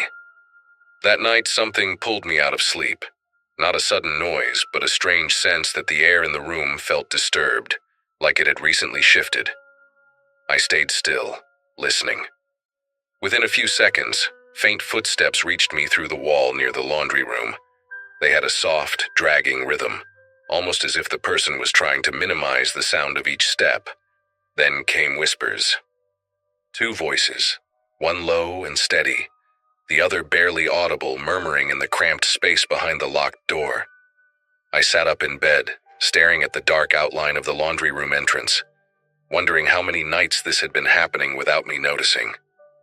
Morning light made everything feel less alarming, though not by much. While I reheated leftover coffee in the microwave, Laura stopped by under the pretext of checking the outdoor gutter above the suite. She mentioned almost carelessly that a relative occasionally uses the back room, tapping the laundry door with her knuckles as if it were no big deal. The listing had been very clear about privacy, so her comment hit me strangely. I asked what she meant, and she just waved a hand, saying something about family routines and how the space works for everyone. Her answer didn't match the layout or the locks, and the casual tone only highlighted how rehearsed it sounded. I couldn't shake the sense that she expected me to accept the explanation without thinking too hard about it. The rest of the day, I kept finding myself glancing at the laundry door. It had a worn baseboard, and the paint around the knob was chipped in a distinct half-moon shape, as if someone with a ring had turned it repeatedly over the years. At one point, while I was sitting at the desk, I heard a short metallic click from inside, too sharp to be the house settling. I got up, pressed my ear to the door, and felt the faintest vibration against the wood, like movement was happening on the other side, and someone paused when they sensed I was close. The thought settled in my mind slowly. Whoever used that room wasn't doing laundry. They were passing through. By early evening, my nerves were stretched thin from the constant awareness of that door. I tried going for a walk to clear my head. The neighborhood felt a little strange now, too quiet, too still. When I returned, I noticed something I hadn't before. A set of scuff marks on the floor tiles near the laundry door, forming a narrow arc that suggested a heavy object being pivoted or a foot twisting for balance. They weren't mine. My shoes left a different pattern entirely. That detail stuck with me more than I expected. It meant whoever came in wasn't trying to hide all evidence, only enough to avoid immediate suspicion. When I went to bed that night, I positioned a suitcase and a metal folding chair against the laundry room door, not as a real barricade, but as a way to alert me if anyone tried to come through. I kept a lamp on, telling myself it was just for comfort, though I knew I didn't fully believe that. Sometime after midnight, I caught a faint sound again, barely there movement, too steady to be pipes or settling wood. The chair trembled slightly, just enough to tap against the wall, and everything inside me paused at once. I didn't call out. I didn't move. I just stared at the shadow beneath the door, watching it shift in a slow, gliding motion, as if someone were studying the outline of my barricade from the other side. The moment that shadow drifted away, I realized there was no chance I'd sleep again. I sat upright in bed for what felt like an hour, listening to the deep quiet settle back into the walls. When I finally worked up the courage to approach the laundry door, the air near it felt unusually cool, like the room on the other side had been opened to a draft. I pushed the suitcase aside and gently pressed the door's edge. The lock held, just as I'd left it. That should have reassured me, but all it did was confirm that someone had found a way to move through the space without disturbing anything I controlled. I backed away slowly, making sure every light in the suite was on before I returned to the bed. At sunrise, I packed my bag in silence. The decision felt instinctive, not panicked, just necessary. Before leaving, I opened the laundry room door cautiously, half expecting someone to be waiting behind it.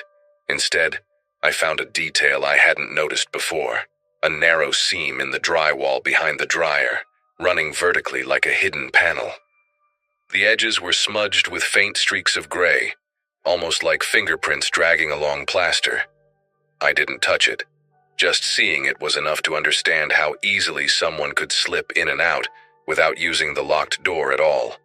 The entire setup suddenly made sense in a way that made the room feel smaller. When I stepped outside, Laura was on the porch watering a planter filled with wilted basil. She didn't look surprised to see me leaving early. She just asked if everything had been comfortable enough, phrasing it in a way that made the question sound like a test rather than genuine concern. I told her I had a schedule change and needed to hit the road. She nodded slowly, as though she already knew I wouldn't be staying. Her expression didn't show guilt or relief, just a strange, unreadable passivity that made me wonder how many other guests had cut their stays short without explanation. I didn't wait for further conversation. I walked to my car, feeling the urge to keep a steady pace until I reached the driver's seat. I reported the listing that afternoon, attaching everything I could describe without sounding unhinged. The platform took the report but never followed up with details, only confirming they were reviewing the matter. A week later, curiosity pushed me to check the listing again, and it had already been removed. No explanation, no replacement, nothing. I still think about that thin vertical seam behind the dryer and the voices whispering in the dark. Whatever was happening in that house felt practiced, routine even, like I'd just stumbled into someone else's nightly pattern. And even though I left without confrontation, the knowledge that people had been walking through the suite while I slept has stayed with me in a way that's hard to fully shake.